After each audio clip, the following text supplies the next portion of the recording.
All right, so we did some crazy calculations, and between the both of us, we've logged over 10,000 workouts. I think I've done over 3,000. You've done over 8,000 in your lifetime. I think I've been in the gym consistently for over 11 years. And what are you at now?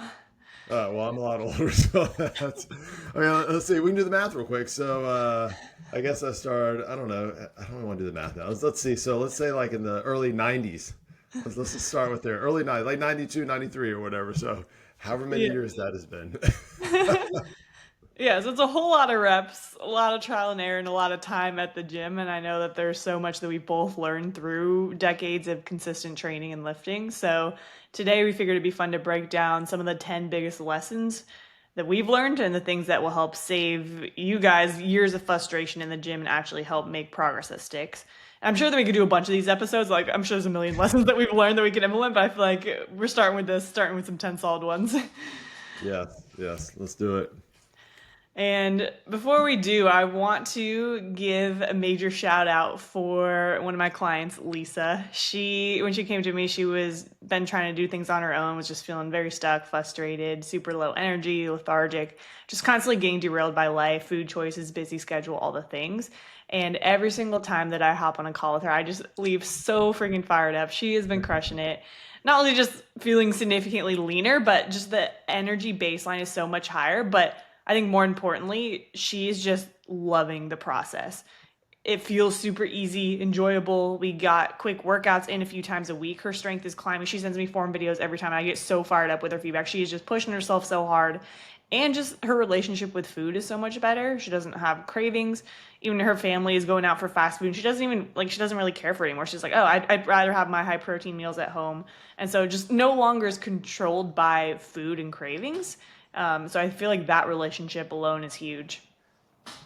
And we just graduated from phase one of the program, and she said for the first time it feels like we did it right and we have the right foundation where it's actually going to stick and it makes sense, and she's genuinely excited for new doors, new goals, and success going forward. So yeah, Lisa, you are freaking amazing.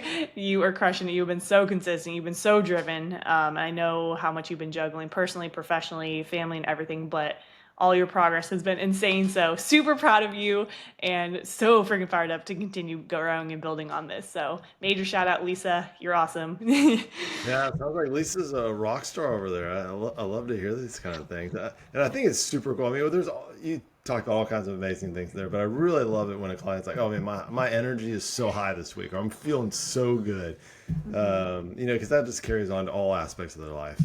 And just when the process is easy, like it makes it so much better. I've had a few clients who always ask us like, what else do we need to do? Like, am I doing everything? I'm like, yeah, it's supposed to feel natural and enjoyable and easy like that. And they just aren't used to it. I know. That's awesome. The way to go, Lisa. Yep. But what's been going on in your world this week? Yeah, well, I'm trying to get to a 3-day weekend. Labor Day coming up, so no Yeah, I keep major forgetting. plans. What's that? I keep forgetting it's a holiday. Oh, I don't forget. I got countdowns for all of the holidays. Believe me. Yeah, and I don't have any big plans. Just knowing that I have an extra day to be able to kind of slow it down and enjoy the time. I always appreciate that. But one of the cool things about teaching is you get a lot of kid stories, and some are they try to be funny. Sometimes they don't. That's usually the best kind. Like where they're just telling you a story. You're like, this story is hilarious. And I really try to relate the lesson to real life, right? And we were talking about algorithms and how they have like specific steps in a problem, and then I was thinking about, well, it's kind of like a routine, right? And so I was asking the kids like, what kind of routine do you guys have every day? And because if you have one, most of them have one that's just very similar. They do the same thing, and so I let a couple of them kind of share their routines, and they are very similar, maybe a little different order, but basically everyone brushed their teeth. They, had breakfast, they got dressed, they got to school, type of thing. That was the main things. And this one kid, he's like going through, he's like, I wake up and then I take a shower and then I have breakfast and then he's kind of going through his routine. He's taking his time. And then at the end he goes, and then get your butt to school. He like emphasized like every word, and one I'm thinking, well, that's probably because his dad's saying the exact same thing to him every day. Like, we gotta get your butt to school, man. But he was like, get your butt to school. And I thought it was hilarious, and so of course I was thinking in my mind also like that's what we can say to ourselves like when we're getting ready in the day. We're like, get your butt to the gym, do your stuff today. So, but yeah, I love that story. Always love the kids stories. They always make me laugh. I know they always got funny way of saying stuff or just different perspectives. I feel like it's always interesting, keeps you on your toes too. Yeah, it really does. There's a lot of things you just can't prepare for. Oh, I'm sure. I can't imagine all the things you get hit with on a daily basis. Yeah, yeah, yes, quite a bit. What about Yeah, yourself? this weekend, had quite the packed weekend. Had a bunch of events to go to actually, which was really fun. Just kind of leaning into more of the community aspect. I went to another one of those faith and fitness events, which I think is super cool that they put that on. But there's so many people there. Actually, the main pastor for my church was there speaking, so that was cool. And I feel it's been cool since I've been gotten more involved in a lot of these communities and like I'm starting to see the same people and I know a lot of people there now, which makes it so much better. Because the first time I went, there's 100 people and I don't know a single person, so I'm just panicking a little bit. But it's cool now walking in and just like seeing everyone I know and just feeling a lot more comfortable with it. So it kind of reminds me of I mean, it's the same thing that I always talk about when you're afraid of something and leaning into it, and then you feel yourself leveling up, and I feel like it's the best way to build confidence. And I've noticed how much my confidence has grown just in social situations in general, especially just in the last few weeks when I've really been hammering this hard and like putting myself out there even more. Ever since I moved to Florida, I feel like I've been doing that, but like hitting it extra hard the last few weeks. And I'm definitely starting to see it pay off and just feeling more natural with inserting myself into conversations, starting conversations with people, holding conversations, and just going into those type of events, not feeling those same nerves or social anxiety or pressure or anything. So I feel like that part has been super cool and just seeing that progression and seeing the confidence grow in that area. Yeah, and that kind of parallels the health journey, right? I mean, you had to be consistent about it, right? You couldn't just go out one night and be like, all right, I'm going to try to just try this out and not work. Be like, I'm out. You had to keep doing that, and it takes practice and it takes time, and I mean that's so obviously now you're starting. It sounds like it's starting to all really click, right? Yeah, and it's just leaning into that fear. It's like whenever you feel something that's uncomfortable or scary, just do more of it. And it feels so damn good being on the other side of that because now I'm like, oh, I don't have that same social anxiety. I don't have those same fears and stuff. So you get better at those areas of life. And I felt the same thing when I first stepped in the gym. I was so scared. And then, like you said, you put in the reps, you get better, you feel more comfortable. And now here I am. Or same when I started posting online. I was so scared of what people would think. But then I just continued to put in the reps, and now here we are. So it's just like same thing over and over. Same with the cold plunge too. I used to be scared of that. Now that's like my favorite thing ever. So, Yeah, it's that consistency. mhm. Stick with it, you'll see results. Yeah. Speaking of cold plunges, I went to another cold plunge event too. The tubs were 25 degrees. Oh my That gosh, has to be a record for me. I was just chilling in there too. man, I don't know. Maybe like I could maybe do like 70 degrees. I think maybe. Sir, that is not cold. Woo, I don't know. Just I mean, yeah, I don't know how you do it. Just put like an ice pack on my body. I'm like, oh man, that is cold. Yeah, it was just pure ice. Like, because we got there right when they opened, so it was just completely filled with ice. It was cold. But for some reason, at those events, it's a lot easier. Maybe just because, like, there's a bunch of people there. It's just like there's social, like, there's just more distractions, maybe. I don't know. But, like, it feels a lot easier than when you're just alone, like, chilling with your thoughts. Yeah, well, and I was just thinking, it's I think it's probably that community aspect, the being with other people and doing that stuff. Because I was thinking, like, let's say you're going for a run and you're by yourself and it started raining. I mean, I imagine that's probably pretty miserable. Your socks are getting wet and everything. But if you were with like 100 other people and everyone's like, "Woo, it's raining," you're like, "Oh, let's do this." It's like a whole event, and it just completely changes your mindset.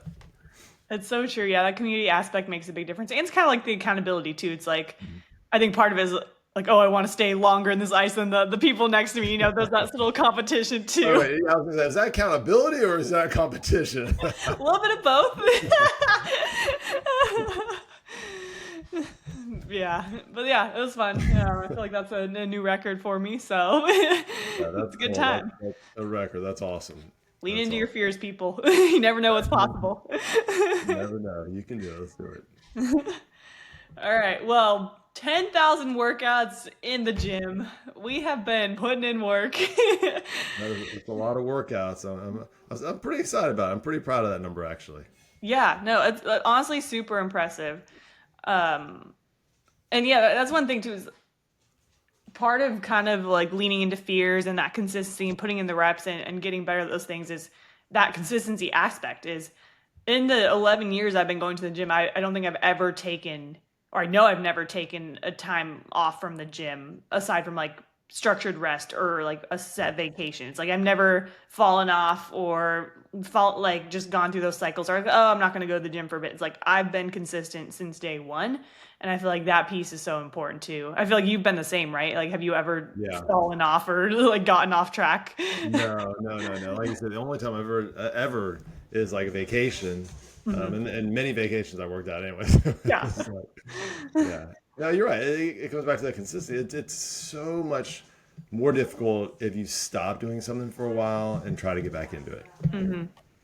Yeah. So even if, and we'll talk about this later, but even if, you're going and you're like, man, this week has just been like not great. I've kind of gone through the motions. I don't think the workout's been great. That is still such a big win compared to taking that week or a couple weeks off, and then which becomes 3 or 4 weeks of it. It's again that consistency, just showing up every day, no matter what, and you keep doing it. Then you'll sooner or later you'll get back to the next week. You're like, man, I crushed this week, and it was so much fun, and you pick it back up because our life, no matter what it is, always kind of has ebbs and flows and peaks and valleys, and so same thing with our program, same thing with our training. So yeah, you show up every day and it'll work out. Yeah. And that kind of ties into our first lesson that we want to talk about. And that is the best program is the one that you're actually going to stick to. I think I used to spend so much time chasing the perfect split, whether that's push pull legs, upper lower, the bro split, whatever it is. None of that matters because, like, if you don't stick with it long enough to see results, it doesn't matter what the plan is. So I think, especially in the beginning, I'd switch around from, like, I've always been consistent, but I'd switch around from workouts to doing random exercises to trying new styles, like bouncing from cardio classes. I tried, like, some boxing classes at some point to regular training. So, it's just find what you can stick to, basically. Yeah, and we see that all the time. I hear about it all the time, and people want that like perfect workout. I'll hear people say, "Oh, we're doing this workout I saw on Instagram, and then the next week we're going to do this workout." And so there's a couple things with that. One, people have a hard time sticking with one program for 4 or 5 weeks to see if it's actually working or not working. Hmm. And then again, a lot of people are just like, if it's not that perfect plan, I'm not going to do it. Or they'll like, if it's not that optimal plan, I'm not going to do it. And so it's almost like an all or nothing type of thing, which we've talked about before. And there's really that Goldilocks zone is way in between.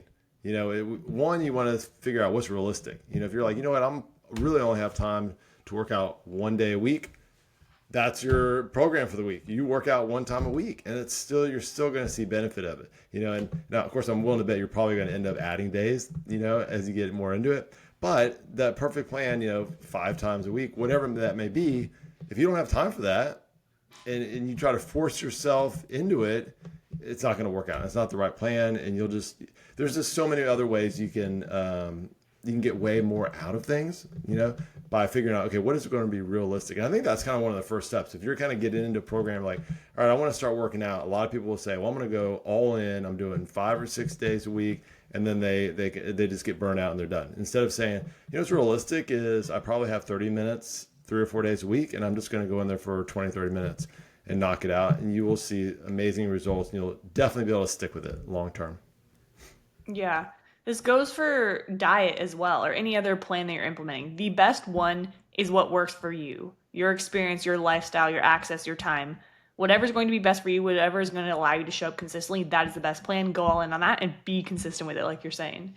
Yeah, that's a great point. It's not limited to just workouts, right? The diet is a big one too, because a lot of people will try something like the carnivore diet or something, and they'll feel great on it for a few weeks. But how many people can eat no carbs, eat the carnivore diet the rest of their life? You can't, and so it's not realistic. It's not sustainable. So to try that every now and then, hey, I think that's awesome to experiment with things like that. But also know, okay, what is going to be the most sustainable way most of the time to do this? Hmm. All right, next one is progress doesn't come from what you add, it comes from what you stop doing, right? And so, what we mean by it is a lot of people, especially in the beginning when they're starting to see some results and they're getting excited about things, they're like, all right, what more can I do?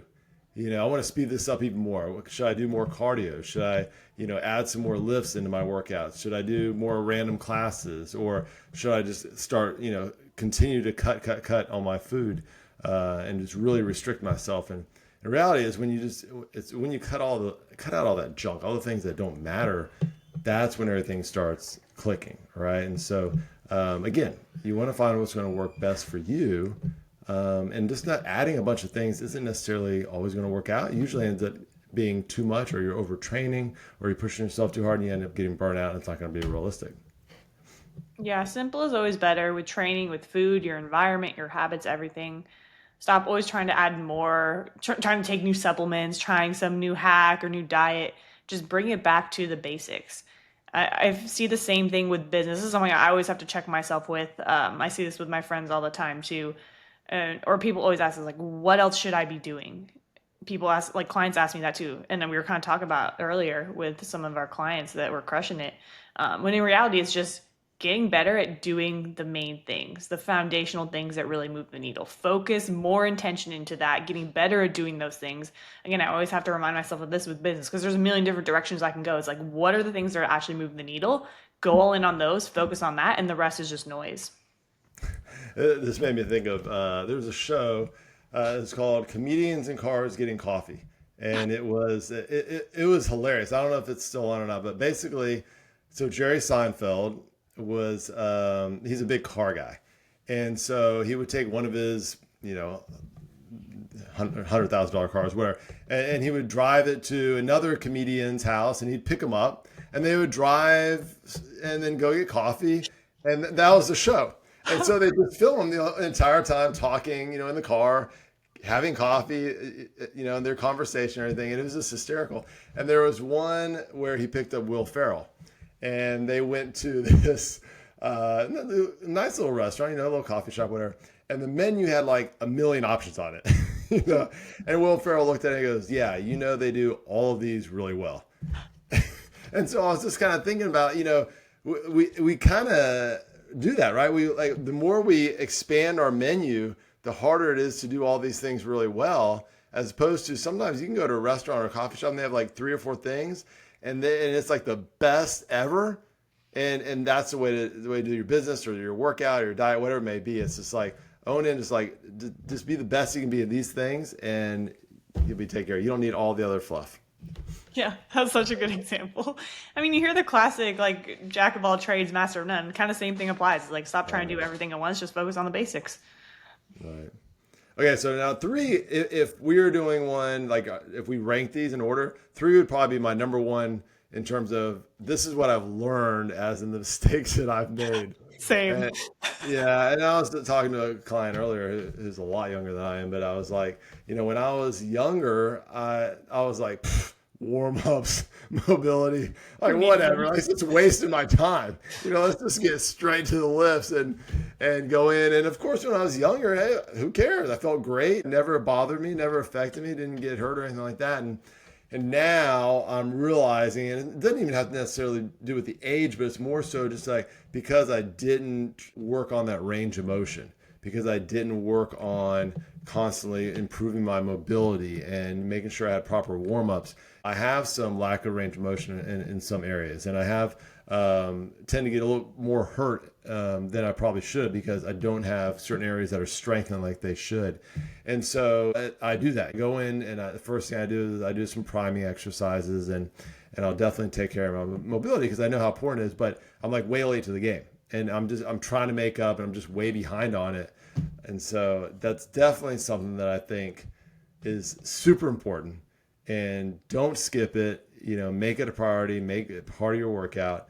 They're not a waste of time. I know they can get repetitive and boring, but it'll make your lift so much better. You'll get so much stronger, improve that range of motion. Everything will just start clicking after that. So, yeah, I think they're amazing. You got to do it, right?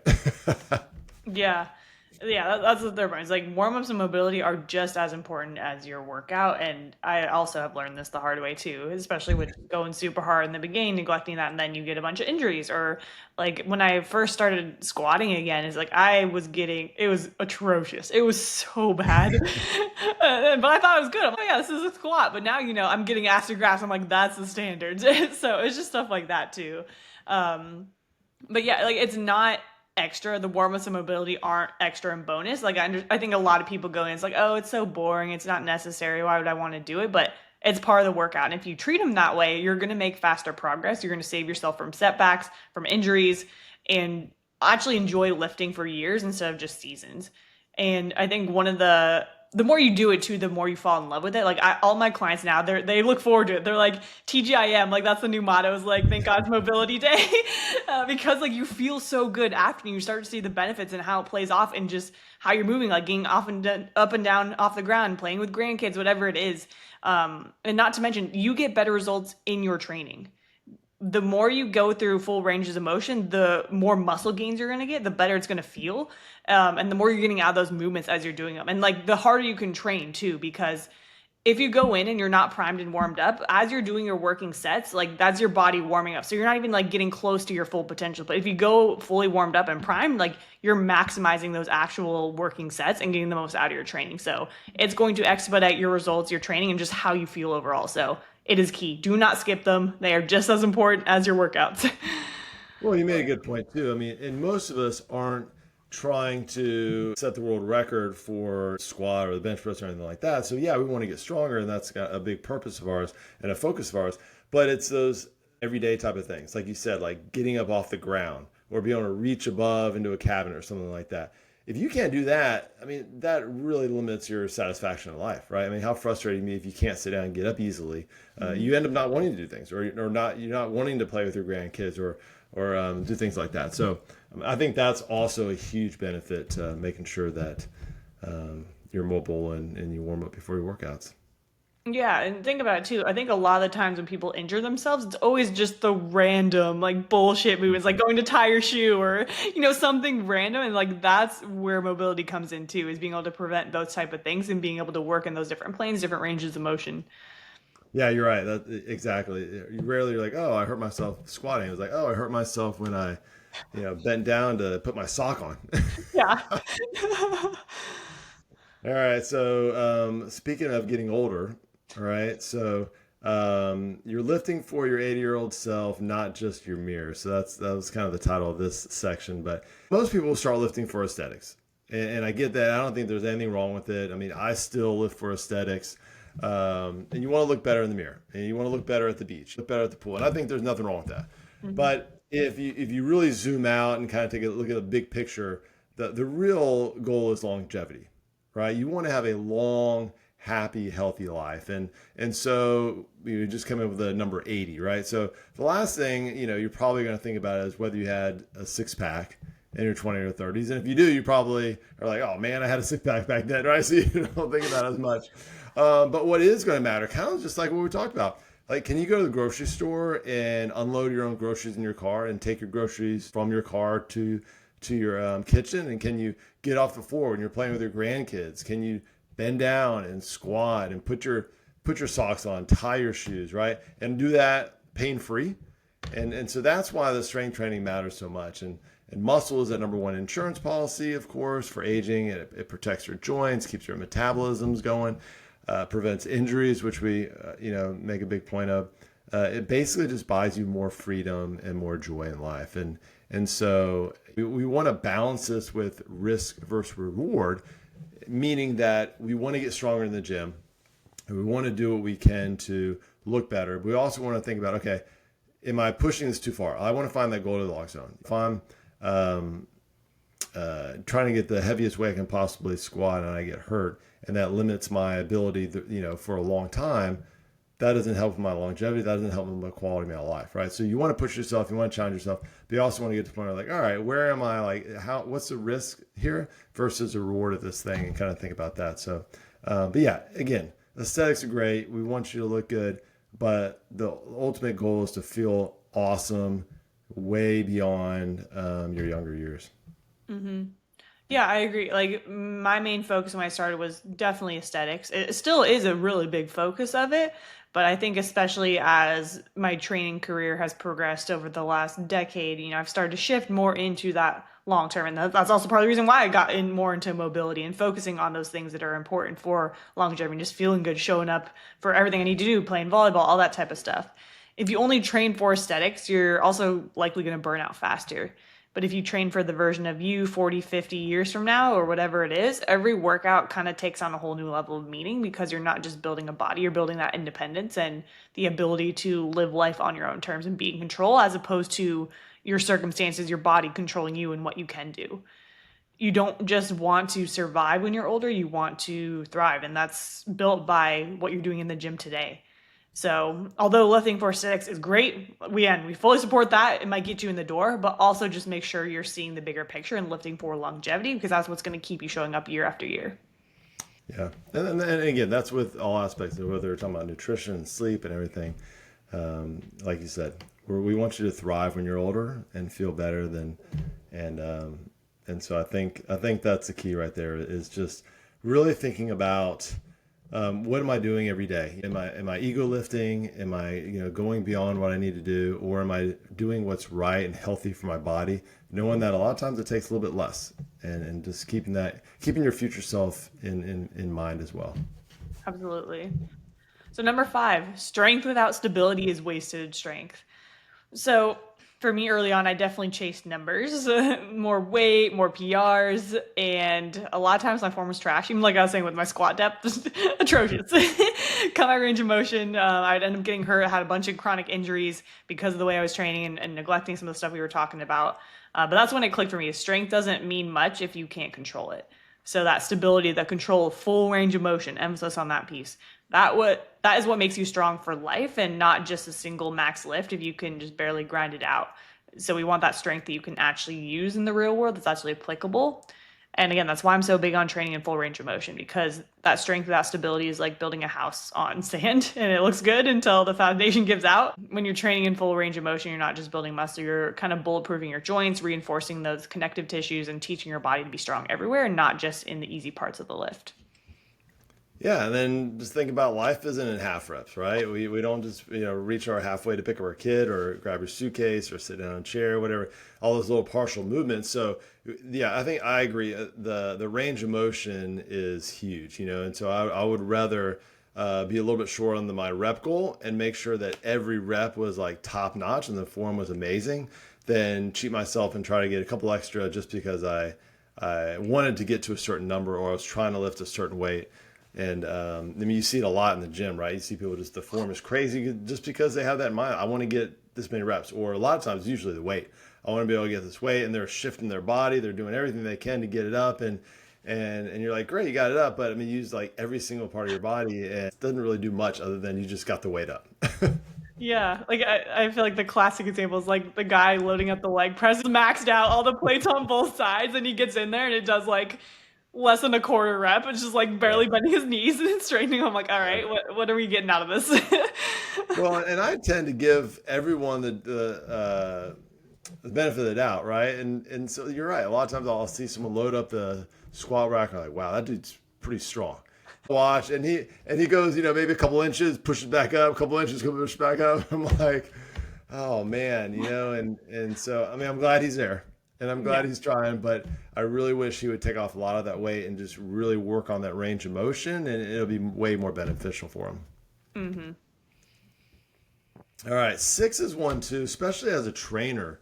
I learned this a lot. One of the biggest mistakes we made, at least when I was younger, was that to get a good workout, you had to be sweating, you had to barely be able to breathe, almost like you had to throw up, and like could barely walk. You were so sore the next day, and that was like the sign of a great workout.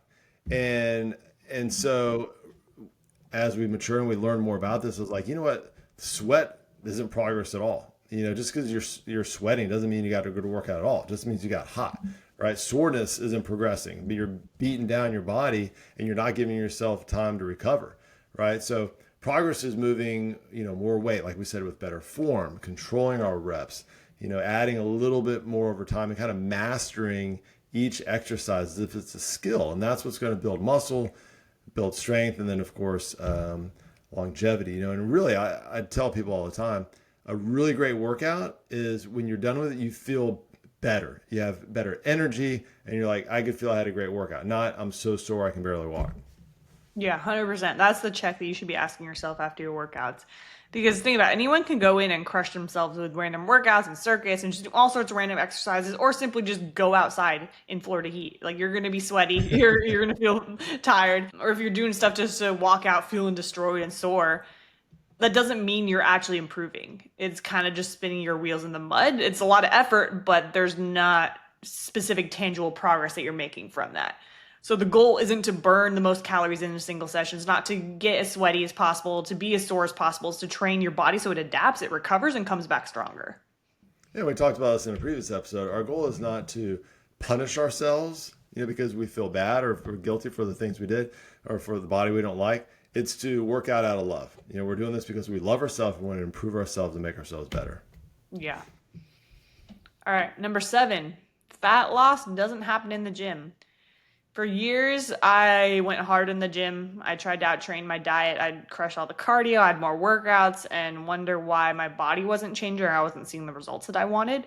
And so I really did neglect food for years. There was like my first initial years in the gym, I was just going hard in that and did not pay any attention to nutrition. I knew nothing about it.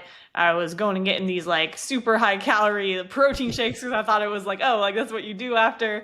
It just wasn't it.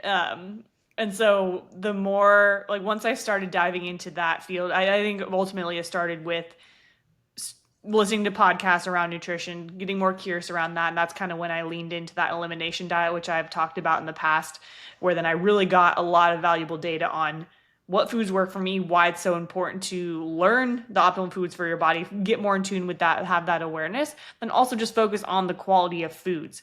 So once I learned that, that's what really opened the door to seeing a lot of change, especially with my mental health. I feel like that was the biggest transformation. And then, of course, you can manipulate your food intake and everything to get amazing results with your body, with your physique. Yeah, in the gym, the goal is to build the muscle, right? You're going to break it down. And of course, we have to have protein, which is part of the process to build that muscle. And that's going to help speed up metabolism. Then you're going to start losing weight. So, or losing fat, right? And that's kind of what you talked about as well in terms of, it's across all board. You can't just do one thing well and expect to get all the results, right? So you'll see the person that works out consistently and they do great in the gym, but then outside they eat whatever they want, type of thing. And I feel like the nutrition side of things probably where people have the most difficult time. And I think it's just because we have to eat, right? And there's so many different options, so much different marketing and advertising out there to push everything in our face. But once you really dial in that food and you understand how many calories you need, how much protein you need, and then that's where you can really start having fun with how your body looks and get that look and feel better as well. Mm-hmm. Yeah. I feel like people always say it's 80% nutrition, 20% training. Obviously, I feel like both are very important. But yeah, you can be going into the gym and training every single day, but nothing's going to change if you don't focus on what you're consuming and what you're putting into your body. So it is so, so important, not just for the physical results, but again, for how you're feeling in every single area of your life. Yeah, you got to put it all together. And the next point is actually recovery, right? And that's a huge part of the process. If you break down your muscle, you don't ever let it out of recover, it can't build, right? And so, and there's a lot of things that your body recovers and rebuilds while it's sleeping. So you can have the best program in the world, all right? But if you're not recovering, you're not taking care of yourself, like they said, you'll leave results on the floor, right? Type of thing, or on the table, I guess they say.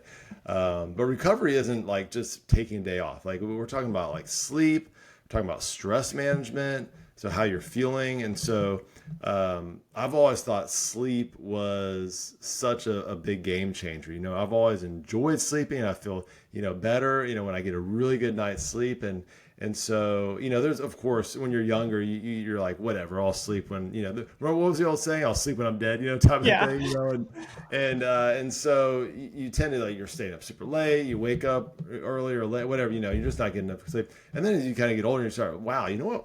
I can feel a huge difference when when I get a really good night's sleep. I can feel a huge difference when my stress was under control this week, or I did a better job of coping with the stress.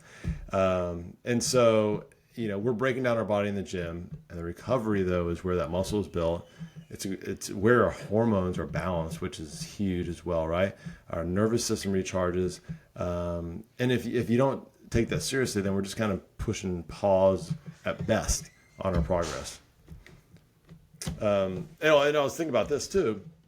In terms of stress, you don't really understand sometimes how it affects you.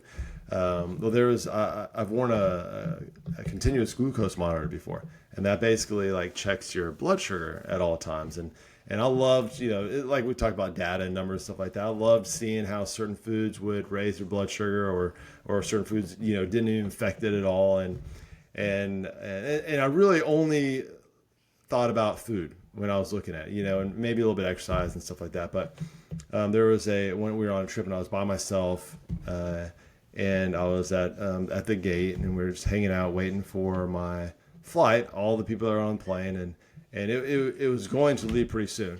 And all of a sudden they got on over the loudspeaker, and they're like, flight blah blah has been canceled. That was my flight. And they're like, and if you want to reschedule, you need to go to gate blah blah blah to meet an agent there.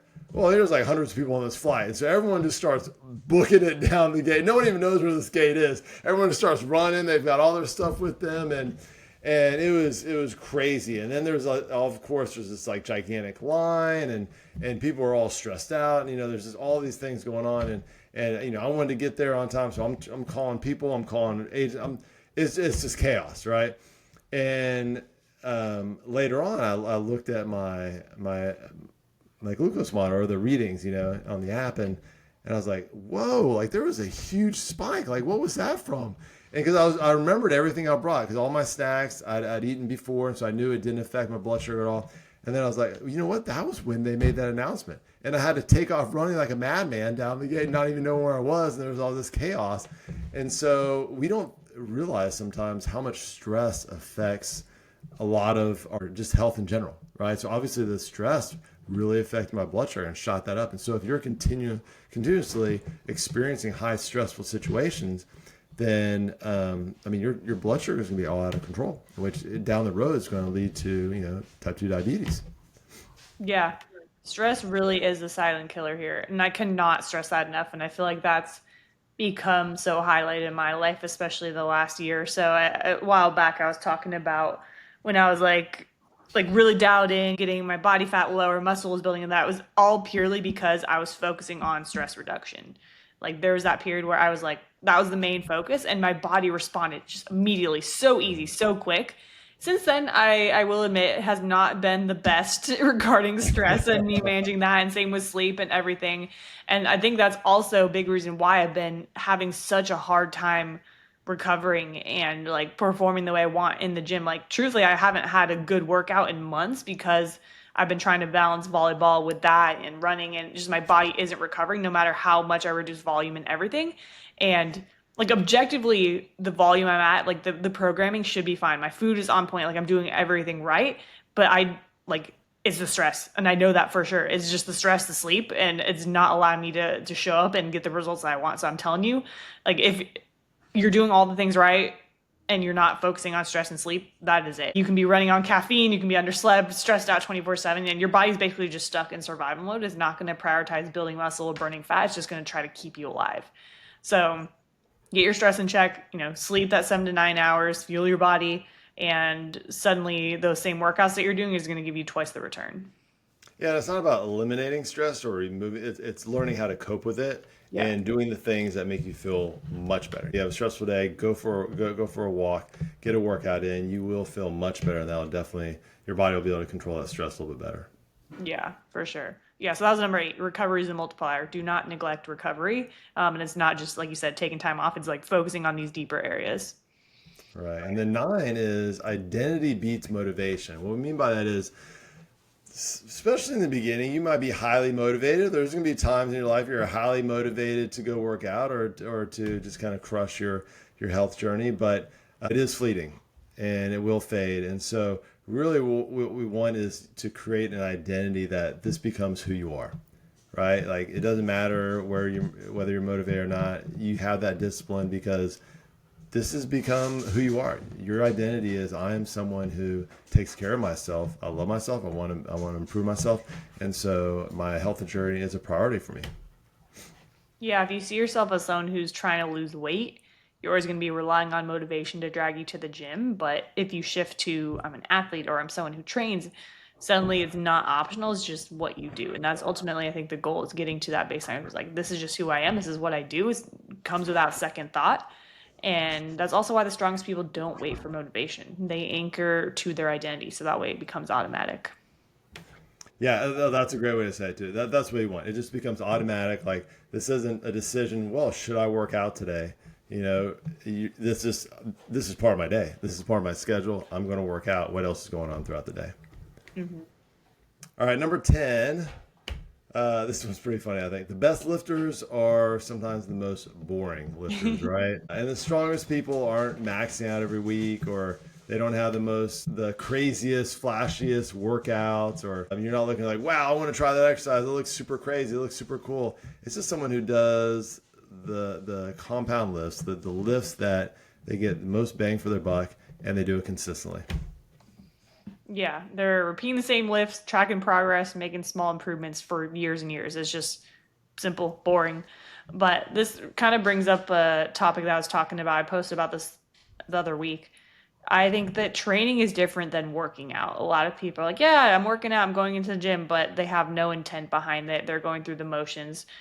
They're distracted, they're on their phone, whatever it is. They don't have a set plan. And so I think there's a very distinct difference between going in and training and just working out. It's like training is you're locked in mentally. I always say training is more mental than it is physical. It's like you are fucking locked in. You're focusing on every single rep, every single set, every single exercise. The training is programmed properly. You're going in, looking at what you did last week, trying to apply that progressive overload, really going in with the intent to grow and build.